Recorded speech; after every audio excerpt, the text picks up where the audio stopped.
couple of days have been quite tricky. Scotland released its drug death statistics, and we saw, thank God, that there's been a small moderate fall, a 13% fall, which sounds like a lot, but it's just over 100 less deaths. But when you in Scotland, but when you compare that to England and other parts of the UK, it's still almost 3 times more than other parts of the UK, and like, you know, many times more parts of Europe. So yeah, we're certainly not doing as well in Scotland as what we could be doing, or that we should be doing. And I think that comes down to the imbalance that we see in our treatment system. You know, we have probably world leading harm reduction services like the drug consumption room and heroin assisted treatment based in Glasgow. We also have something called stabilisation centres, of which there's no evidence base at all for.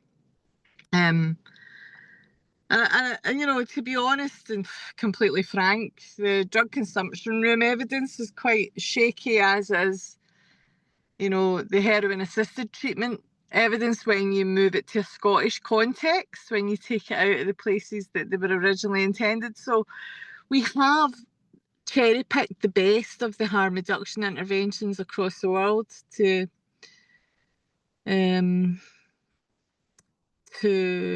experiment with in Scotland, and yet we still have, you know, the highest deaths in the UK and the highest in Europe. The area that we don't focus on and where the main imbalance is, unfortunately, is in recovery orientated services. And, you know, the press and the media and various other people like to frame that as rehab, you know, rehab versus harm reduction, or recovery or abstinence versus harm reduction, which we all know is a false dichotomy. We all know it's a false debate, a binary that people love to, you know, entrench their opinions in either or. And as you know, as Faces and Voices of Recovery, we've always sat in that progressive middle ground. We've never accepted that it had to be either or. It's always been and with for us. But unfortunately, when you have a treatment system that is weighted in one direction or the other, you're going to see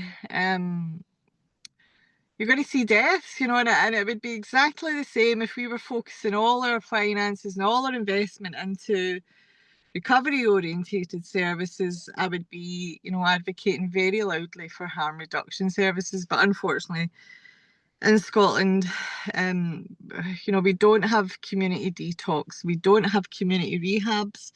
The majority of our third sector services are not focused, they're not recovery orientated. So yeah, over the last couple of days, it's been very emotional and very difficult, partly because I feel like we're up against a huge machine, not just of funding and bureaucrats and activists and ideology and pharmacology and all of that, but the recovery voice is supposedly, or the lived experience voice is supposedly valued, but I think it's only valued if it's in the room where other people have control of it, and other people with bigger interests. And I think the lived experience voice is framed and steered, and as long as it says the not so difficult things, you know, which we are often saying, that's, I think for the most part, what I found incredibly difficult is they shoot the messenger. So they say, if you really drill down, they say, yes, we agree with everything you're saying, but it's your tone. It's how you're saying it. Or, yes, we acknowledge that you are supportive of harm reduction, but you're not. Oh, there's somebody playing music. That'll be fun. Get a wee dance. Oh, I can see you're asking me a question. Is that because I'm a woman? I don't think it is because I'm a woman, no. I think there's a lot of different reasons. I think it's probably a class thing. A lot of our services and our policy activists are very middle class, so they're quite socially distanced from the people who are suffering. They don't experience it in their own families in any great way, or even in their own communities in any great way. So they're caught in this endeavour of trying to manage the problem and control it, when you and I know that by its very nature, addiction is uncontrollable and unmanageable. So I think it's because the people in charge of this area, of the mechanics and the policy and the academics, the people who write, the civil servants and the middle managers, they're just socially distanced. So I wouldn't say it's a women thing. I'm not saying that misogyny doesn't exist. Misandry exists as well, particularly in, I think, in a lot of public health type jobs. There's a hell of a lot of middle-aged women who don't have children who are trying to mother the whole nation. So I think, misandry has to be considered as well, particularly in Scotland. We have a big culture of misandry, I think, as well as misogyny. But I do think it's more about class and not like a war against the classes, because the middle classes have got time to think in a way that they work with, and in a way, time to contribute in a way that most working class people don't. I'm not saying that working class people can't think or can't contribute. They just, they're too busy making ends meet often to contribute and think and have the space and time to work through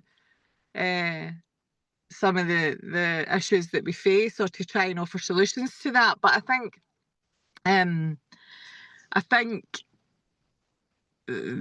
because the middle classes are socially distanced from the actual lived experience of the problem, they don't live in those communities, so they try and manage and control the actual problem rather than work to resolve it. And I think there's a culture, particularly in Scotland, because our services come through the public sector, that they've forgotten about the way that our services used to be recovery orientated. They've forgotten that the workforce has forgot that that's what we used to do, that recovery was the norm, whereas now management and sort of managed decline, if you like, or management of prescriptions is the norm.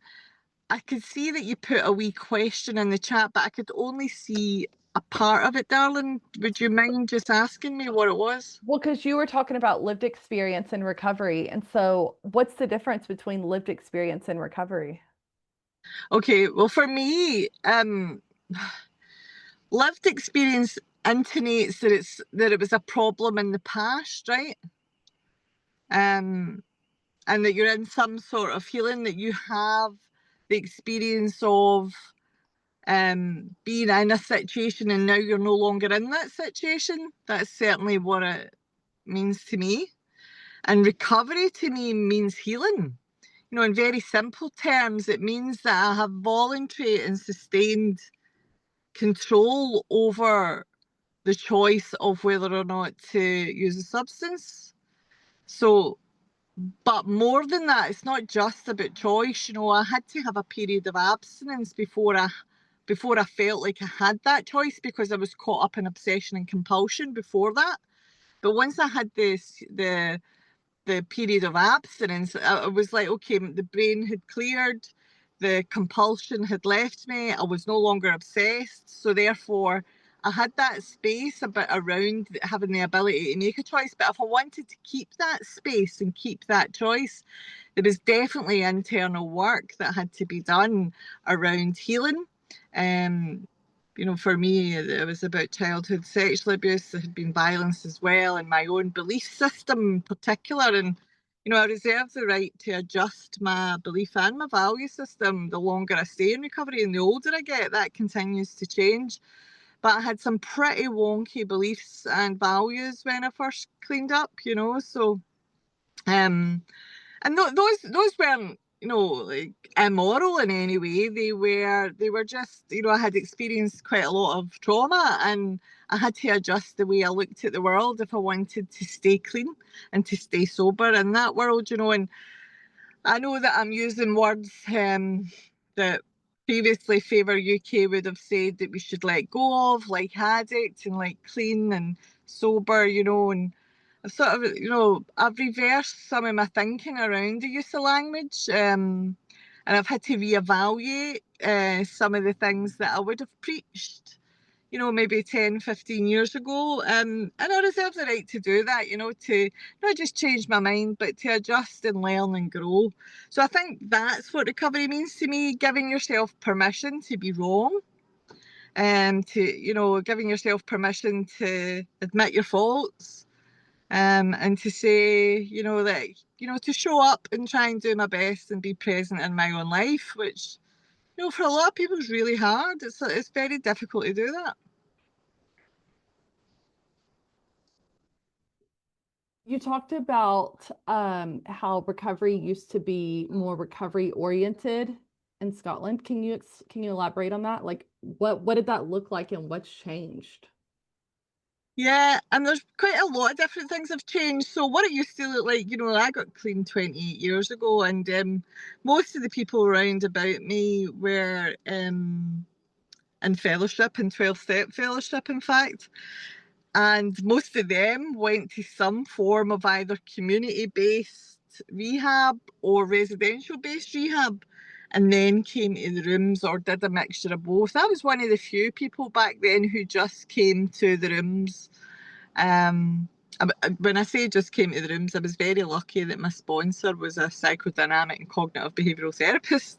So I got probably, the creme de la creme of therapeutic help. She was also a survivor of sexual abuse. So I had, I had great lived experience help, very professionalised lived experience help, which is available in Glasgow today in much bigger numbers than what it was back then.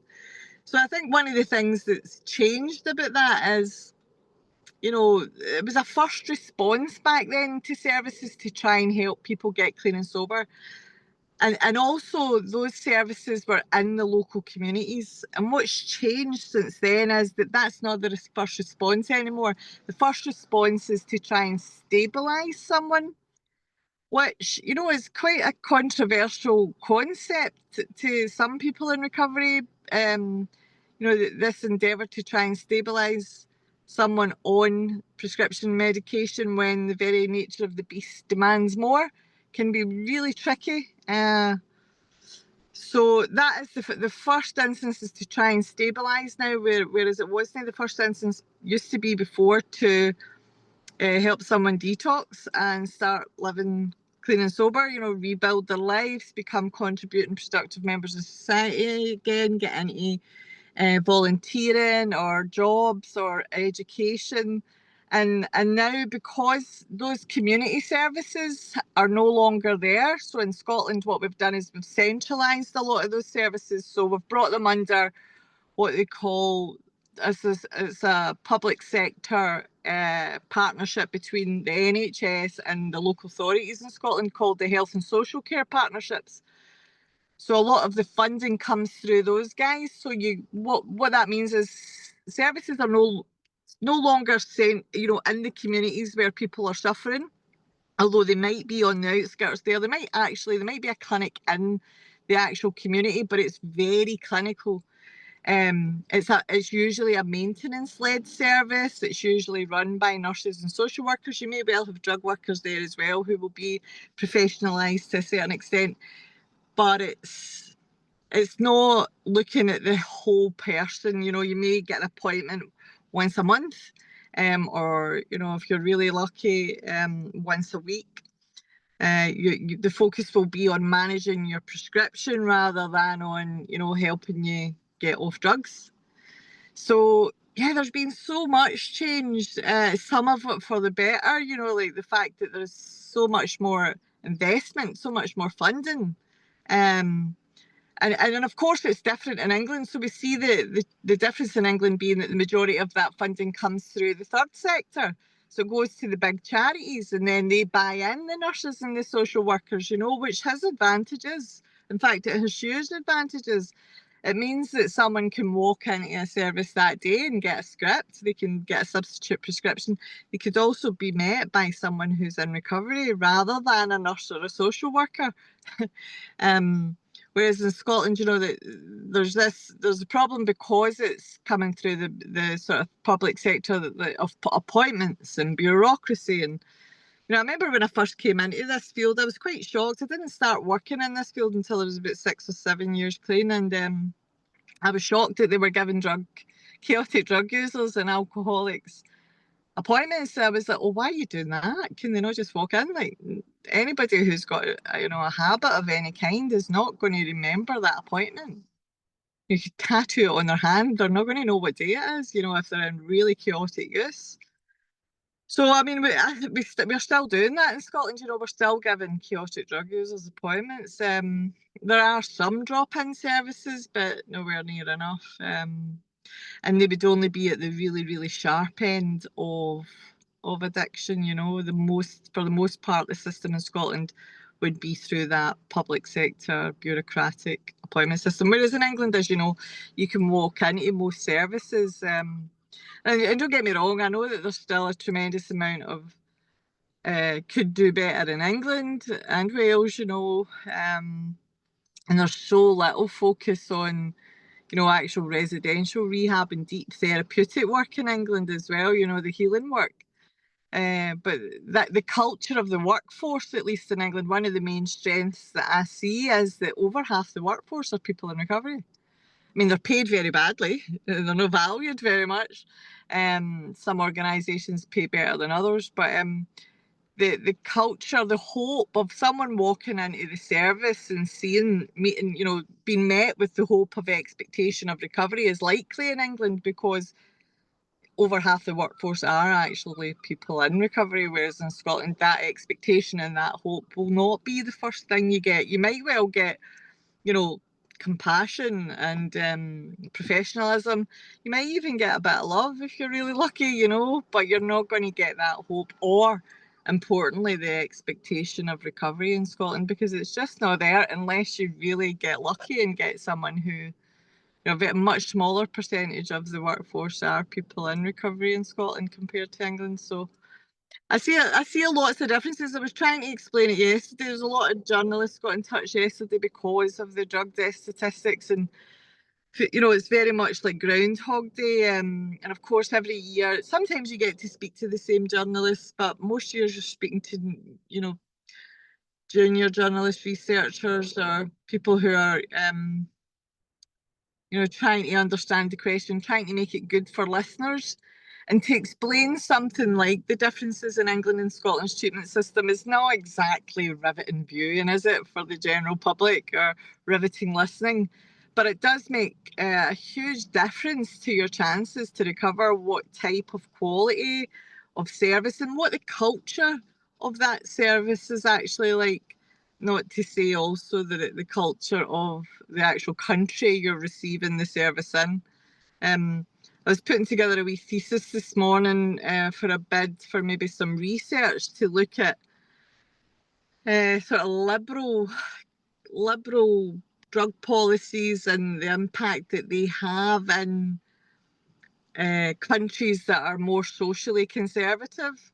So if we think of Portugal, for instance, where we saw when they decriminalised drugs, one of the great things that they did was they opened 62 rehabs. So they had this huge spike in people who got well and who became contributing productive members of society again because they got the actual help that they needed. But the cultural context to Portugal was also that it was a Catholic country. It was very socially conservative. They had just came through a period of a dictatorship, and they were entering into a sort of new democracy, and we can see obviously how other countries cherry pick that, and particularly Scotland has cherry picked the decriminalisation aspect of what Portugal did, but has not emulated the 62 rehabs. So they're obviously not going to get the same results, but you can see why a policy like that, coupled with a recovery orientation, would work well. Having said that, though, when I was in Lisbon last year, speaking at the Police Federation conference, which I was asked to go to by the Scottish Police Federation, I met police chiefs from all over the world. And one of the perverse incentives of Portugal was, of course, that because they had decriminalised, there was less emphasis on looking for criminals who were dealing drugs. So therefore, Portugal sort of became a sort of, not an open air paradise. I mean, parts of it certainly did, but it became a route to transport drugs. So there's, I think as a society, we're just getting to grips with how bad the problem is. And there's little pockets all over the world, you know, we've seen in San Francisco and Oregon and Vancouver, where they decriminalised without the recovery orientation, and how much of an absolute disaster that has been. You know, the deaths have shot up. Keith Humphrey's report, the Brookings report that he released in December 24, showed, I think it's called the Pacific Northwest report, he showed, you know, that in the communities where they opened the drug consumption rooms that had decriminalised, very similar to Scotland, that crime rates shot up, prostitution rates shot up, you know, dealing shot up, the areas became really ghettoised. And it was funny because the same things happened there. Like, for instance, the local councillors in Glasgow were saying, oh, that's misinformation, that's not happening, that's activists that are spreading those lies about, you know, there being more needles and there being more crime. That's not true. And actually, exactly the same narrative was spread in Vancouver and Oregon and San Francisco as well, you know, and it turns out that, you know, that is what's actually happening in Glasgow. You know, I was in the Carlton the other night where the drug consumption rooms opened, and of course we had saw the people of the Carlton more or less fighting with the local councillors who were accusing them of lying or spreading misinformation, which is exactly what the people in Vancouver and Oregon and San Francisco experienced, you know. So we can see that all over the world, there's all these experiments going on, and people are cherry picking bits and bobs, different policy areas. But I do wonder if we, you know, well, I hope in time we will get to a place where we can actually compare apples with oranges, you know, because at the moment there's so many different approaches happening in different cultural contexts. And it's quite hard to decipher what is actually working and what isn't, but across the board. And of course, in an ideal world, we would have both all of these sort of really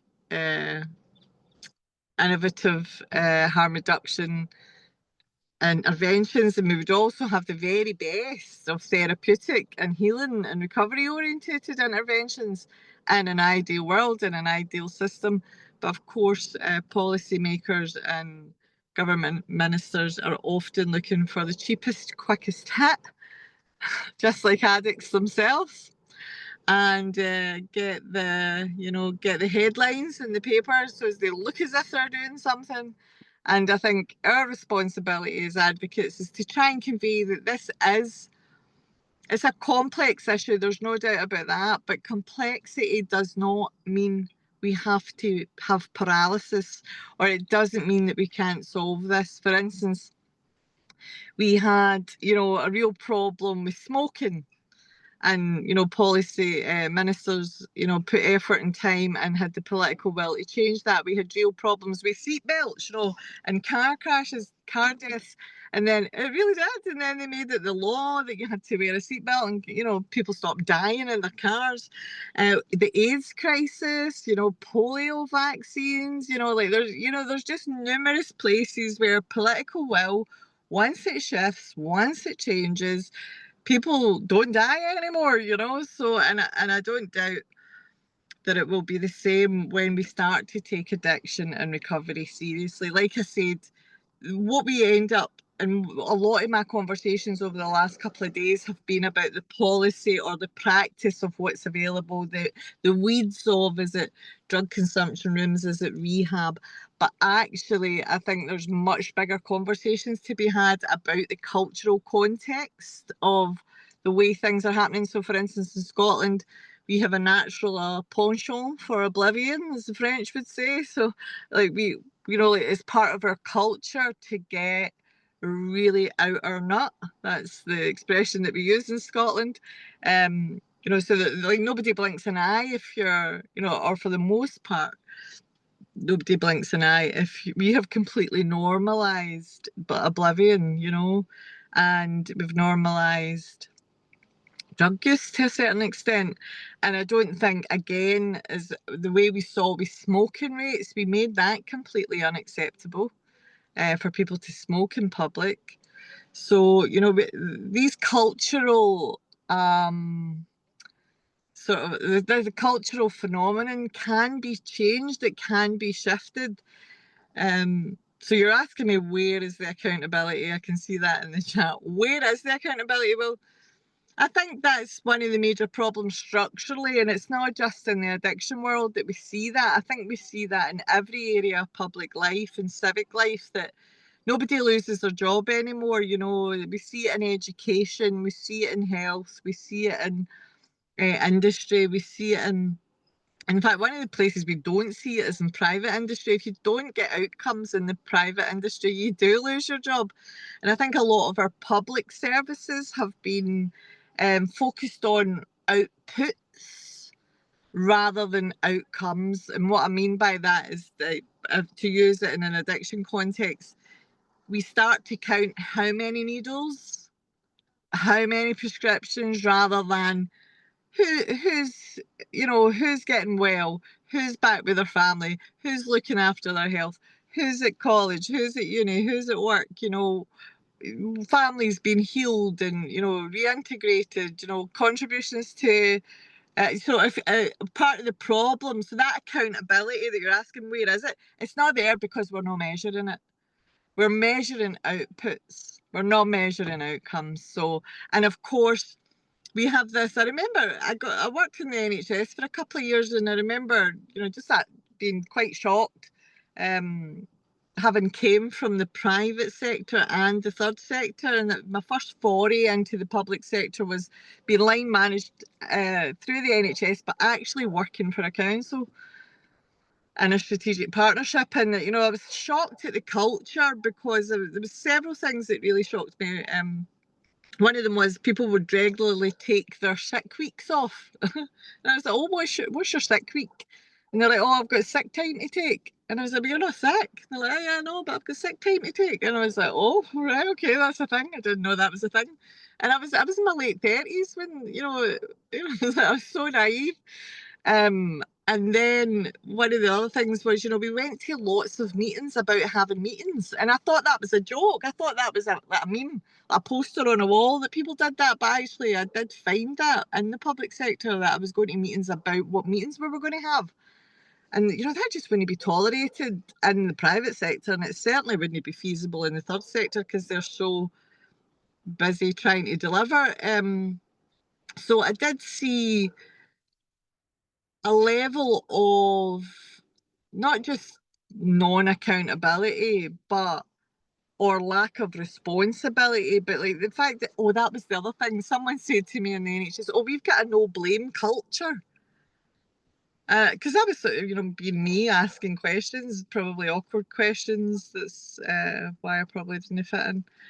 But that was the response I got. I can't even remember the exact question, but I was like, oh no, we have a no blame culture in the NHS. And I was like, oh right, okay. It took a wee while for that to land, because what it actually meant was we've got a no accountability culture rather than a no blame culture. And I think that's also not just systemic, but cultural within the public sector. And I think if we want to change things, we have to start measuring and evaluating outcomes, not outputs.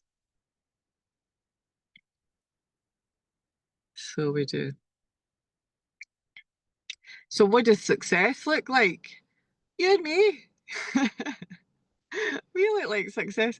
Um, yeah, success means, if I think about it in early recovery, and to use my own experience and also to draw on some of the literature that we have in this area, it looks like being on solid ground. It looks like, okay, I don't have to rely on substances anymore. There's a freedom and a liberty from that obsession and compulsion that we were stuck in. That endless loop of despair has gone. We're no longer driven by that physical and mental need. And, it starts to look like, well, for me, like, I remember I was working, so I had 3 jobs when I first cleaned up. And I remember my sponsor saying, write down 5 things that you would really like. And, I was still doing, like, as I said, I was working, I was still functioning in lots of different ways. But one of the things I wanted was to be able to look at my hands and have clean fingernails. Now, it wasn't that I wasn't bathing, that I wasn't washing, I just wasn't taking care of myself. So for me, the very basics of taking care of myself in those first few years were really difficult. And I don't think people grasp that. Like, the level of self-care and self-love that I now take for granted. Um, it took me a long time to get consistency with that. Good nutrition, getting enough sleep, getting enough exercise. To me, that's what the very basics, the very foundations are about self-love and self-care. And the literature says that. If we look at the recovery literature, that's what it says as well. Like, people don't understand that, addiction is such an act of self-hatred. It's like, there's so much self-destruction in addiction, um, which, brings in ethical questions about enabling that or furthering that or co-signing that in our services. Um, these are deeply moral, philosophical, spiritual, and ethical questions that we don't ask ourselves in our systems. But you and I know, as people who have recovered, that these are all part of the ways that we recover, that spiritual, ethical, moral, healing that takes place. Um, so, and again, if we look at the literature around, staying in recovery, if we look at the Better Than Well literature, we can see that it's, having purpose, volunteering, jobs, contributing to your society, and we can see from that research as well that another research that William White has done, which is, more robust, and Kelly's research in the States as well, and Humphrey's research from Stanford, we can see in the literature that meaning and purpose, building a life that you don't want to lose, that is what will keep us well. That is what gets us well, and that is what keeps us well. So if we are in a system that continues to enable us to harm ourselves, or in, some perverse way, it's sold as empowering us to harm ourselves. We're being empowered to harm ourselves. Well, that's the opposite of my own lived experience, you know. I think it's interesting too because like I said, I've been writing about my recovery, and when we talk about what does success look like, it's time.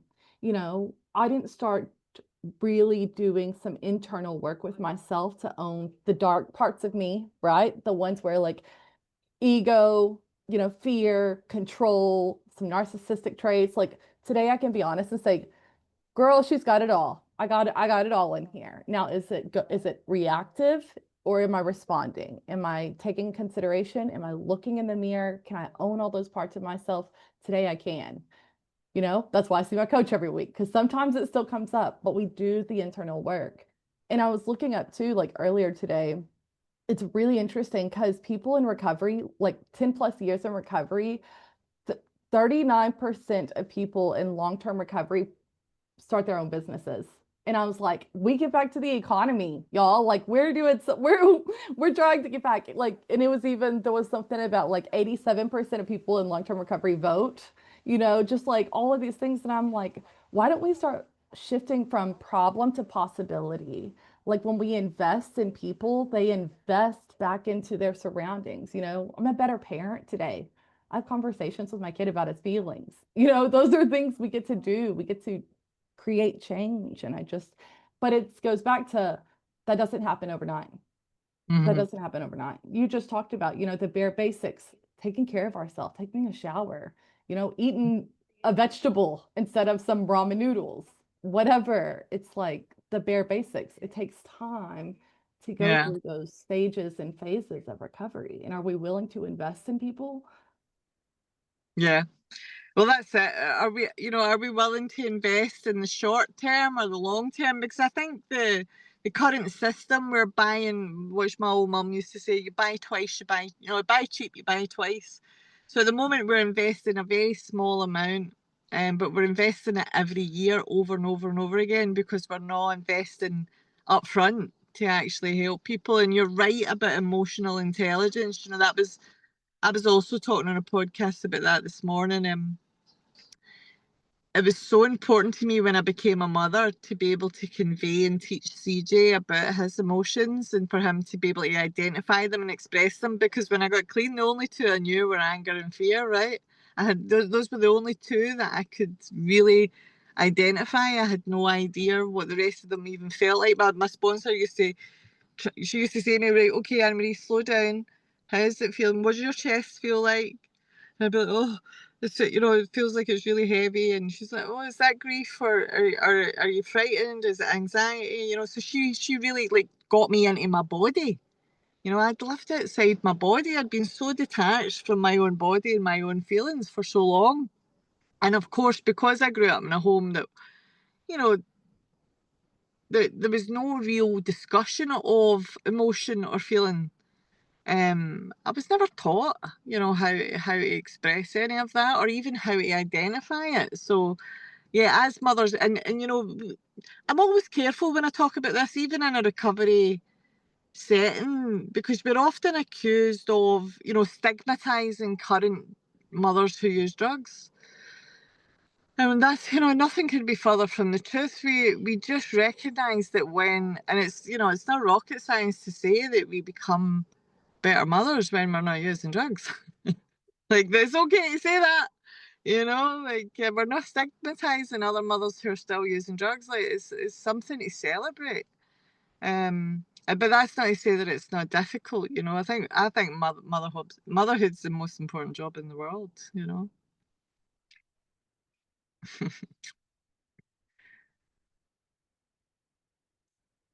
So yeah, um, darling, you were saying there about some of the research around long term recovery. I'd love if you would write a wee article for Faces and Voices of Recovery. But I know that you've not got enough time to do like other work for Faces and Voices of Recovery. But if you ever feel ready to get round to that, we would love you to guest post for us as one of our trustees, and I'll get it out for you. I'll get it up on our website and get it up on our Substack. Because I think that was one of the areas that we very much focused on, and was like spreading that positive celebratory message about, not just making recovery visible, but highlighting the benefits of recovery to our communities, to society overall.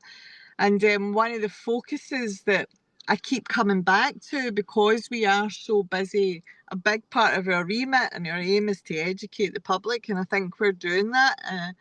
Since I started writing, I think that's been incredibly powerful to raise the public debate, and to educate people around what's happening here, what the evidence says, what the literature says, what the different theories say. But I think that celebration of recovery is exactly what this month is for, right? It's why we walk, it's why we have the conference, it's why we make recovery visible. It's to say to, the community and society, look, we're here, we can and do recover, like the lie is dead. Like, we we're not doomed to death. You know, I've got 28 years. You've got how many? Almost 8. Yeah. Yeah. Yeah, and I loved what you said about, you know, it took you a long time to sort of get your feet on the ground and to start really healing, to start really identifying the work, to start being honest about that, you know, because you know, a I lot think of the it's early just, years. I'll tell you something. My mom. Yeah, yeah. She's a wise woman. My mom said something once, and she said, for example, we were both brought up in mutual aid meetings, and she said the first time she did her steps, she was as honest as she could be with herself at that time. And I think that's what really gets to me is through my recovery, I've been as honest as I could be with myself at certain times. So honesty, my first year of recovery looked very different from honesty 3+ years down the line. And I Mm-hmm. think, you know, whenever my best friend died of 8 years sober, she was, I mean, 8 months sober, like from liver failure, grieving, going through grief, like that's a different journey of recovery. How do you grieve in recovery? That's a different story. And so the more I've gone through recovery, it gets deeper, the layers go deeper. I get more honest with myself, I take more accountability, I learn something new about myself. And so that's the journey, right? It's a journey, it's not a destination. Like, hey girl, you got it, Yeah, yeah. out the door. Like you did I don't know, you did the 30-day commitment. I hope now you know all the parts of yourself. Woo, that takes time, don't, that just takes time. Yeah, yeah. And we just become walking, talking cliches, don't we? Talking about their journey, you know. But it's true, like, you know, and another layer of the onion and all that stuff, you know. But you know, you know, I still have a home group. I still attend meetings, and I still work with others, you know. And each time I go through the process, I learn more. I learn more about, like you say, my own accountability, where I have, you know, where I'm avoiding responsibility, where I need to take it, and my ability to lie to myself, you know, that denial like the addict has in so many areas. And I don't think it's just us as addicts or as people who have used, you know, drugs to cope with life. I think, you know, this is a very human thing to sort of, you know, try and protect ourselves from our darker side or our darker nature. But if anything, you know, people in recovery get to look at that and they get to see what Freud would call their shadow self, or was it Young? I can't remember. But we get to try and admit. And that gives us a forgiveness, I think, for others as well, for other people's failings. It gives us a deep understanding, you know, a deep compassion for the systems and the people that are working in those systems that are failing. You know, like it doesn't matter how incredibly angry I get or, you know, frustrated I get with how much better things could be. I do understand that people are just protecting their territory. You know, they're just looking after their own backyard, you know, and I get that. I really get that. That empathy and understanding muscle as people in recovery get stronger, you know, it really does. I think it's really interesting too because that, by the way, you have some great comments in the chat. I was Oh, just looking it up. And so, as you know, I see a coach. My coach is my recovery coach is also a communications professor, and something she taught me was around stipulated definitions. Have you ever heard this? okay. Yeah, yeah, Yeah. yeah, yeah. Mhm. Okay. And I think sometimes language can be a barrier. So right now we hear lived experience. We're over here talking about recovery. I asked what the difference is, and like, you know, what, like, is there a difference? Are we not communicating clearly what, because we just shared what recovery is like to us and the journey, and we just shared change. But sometimes just the lived experience can mean like I go through that, but that doesn't mean I've actually done the work or something. Me and you, we both rode in a car together, and then I got hit by the car, whatever. But man, that was, I had to look at like how that impacted me. That's recovery. That's taking an internal look on the impact of the situation versus just being in a car accident. Okay, yeah, I was in a car accident. Mhm. What are your thoughts around that? The language piece, because I feel like sometimes that could be Yeah. Yeah, we can tie ourselves up in knots, can't we, with definitions? I remember back in 2010, the UK DCP, which was the sort of leading body at the time, and the Betty Ford Centre and the guys at SAMHSA in America trying to come up with a working definition, and the best they could come up with was what I said earlier, something around that kind of, what is, recovery is voluntary, sustained control from not using, it was something along those lines. And but I do think that definitions to a certain extent are important, because the other side of it is, if we don't have some sort of guidelines or some sort of structure, then recovery becomes whatever the hell you want it to be, right? Now, there's a problem with that, because if I'm in recovery because I say I am, it kind of lets services and governments and structures off the hook, because there's no way to measure it. So if recovery can be hollowed out to mean anything because I say I am, it really does let everybody and everything off the hook. If we're not talking about contributing as citizens, that doesn't necessarily mean paid work or going to uni or college. It can just be, contributing to life, in our communities in some way. If we are not talking about reasonably good mental health and physical health, if we're not measuring, I like the quality of life that comes, like that's a measure that, I think the World Health Organization used them. So I do think that we have to quantify and measure, and that definitions of language can be helpful, can be useful. It can work both ways. But I think if we start to say, that you're in recovery if you say you are, I think that's very, very dangerous for accountability and responsibility. Because it means then if I start using again, like, I'm in recovery, I'm still in recovery, and for me, that I would not be in recovery if I was using drugs. And I would argue that most people who have had a period of abstinence, and who then start to use again, I've got 28 years experience of watching this happen. I don't think I've ever met a single person who has picked up again and used whatever their drugs were with any sort of safety or any sort of control. I've just never seen it. I'm not saying that it doesn't exist. I'm just saying in 28 years, I personally have never seen it. And I don't think we've really done any research or any literature shows on that. I would be interested, that would be a piece of work that I would be very interested in taking part in or doing.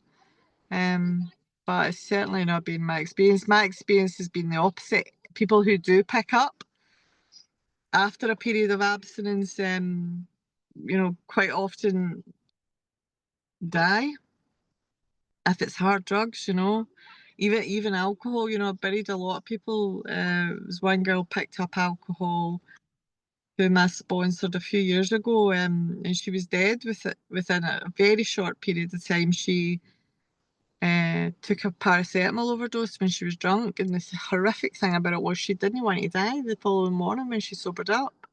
But because the paracetamol, it took her 3 days to die. Other people who have committed suicide while under the influence and other horrible circumstances. Of course, when it's opiates, I got a text message one night from a sponsee at 2 a.m. saying, "Oh, Annemarie, I've fucked up, and I've picked up." And she actually, I know because of the time of death, that she sent that message just after she shot up and she died, and my message back to her had been, right, tell me when you want to get unfucked. But, we were at her funeral a few weeks later, so also, I've saw people like sort of try and control and manage their use again and maybe get away with it for a few weeks, maybe even months, um, but they usually end up in other institutions or back, thank God, back in recovery, you know. And I think that's one of the great things about the research, the recovery literature. We can see that I think it's on average 7 or 8 attempts before somebody will get like long-term abstinent recovery, before they'll actually hit the road. They'll have somewhere between 5 and 8 attempts before they'll hit that spot. And that's the great thing about, you know, the fellowships of recovery and smart recovery and various other mutual aid societies and groups, you know, like Women for Sobriety, and, you know, all the different other mutual aid groups that exist. Like, that door is always open. And I think that for the most part, though, what has kept me in long-term recovery is the community. And I know that from the social contagion research. So social theory research says that if you hang around with fat people, you're going to get fat. If you hang about with smokers, you're going to smoke. If you hang about with clever people, you're going to get a bit cleverer, you know. And you know, you are the sum of the 5 or 6 individuals that you spend most time with. And I remember, you know, yeah, that recovery contagion. I hang about with recovery carriers all day, every day. So I'm aware that I've got a positive bias towards recovery. So I see, like, I see the most, like, the Walking Dead come back to life. You know, like, there are no hopeless cases. I see it all. You know, I've got 28 years experience of witnessing people who were at death's door come back, rebuild their lives, go on, have families, you know, and have great lives, you know, really, some of them extraordinary lives. So I have that bias towards, you know, that if you become part of the recovery community, if you get into that community, you will get well and you will stay well. All you have to do is keep coming back, keep coming into it, keep checking up, you know, become a recovery carrier. It is contagious. We know that from the literature, like the social contagion literature, the social theory stuff, that it's there. Surprisingly as well, it's there, or it was surprising to me, it was there in the sort of faith-based literature as well. Like, if you're a member of a church, you'll live longer, you'll be healthier.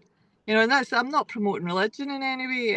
It's just, you know, the social contagion research is there. Like, if we live in healthy communities, we'll be healthy. And I think that's one of the problems in Scotland, that our culture, you know, we're the sick man of Europe, and yeah, we've got to bring some hope, and I think as people in recovery, we do that naturally. So I'm aware of time, but I want you to finish off on these I'm gonna give you 2 prompts, okay? Okay. So you can fill in the blank, but the first one is, today I see, and then your next one is, I dream of a world where. Okay, so today I see huge obstacles, lots of roadblocks. I'm sitting in a car park, actually, but I also see lots of people going about their business, doing their best, showing up, making life as good as they possibly can.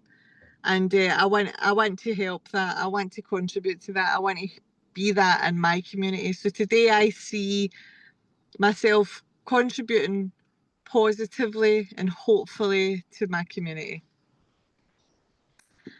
And the second prompt was, I dream of a world where.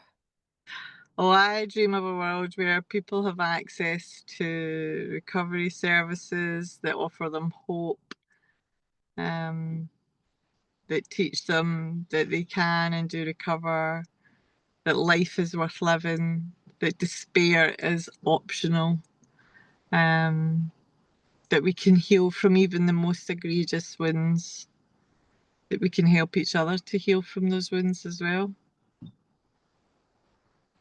I dream of a world where that's normal. Anything else you want to add? No, but that was very, very nice of you to ask me to contribute. Thank you. Yeah, of course. Thank you. Beautiful. I'm going to. And thanks everybody who listened.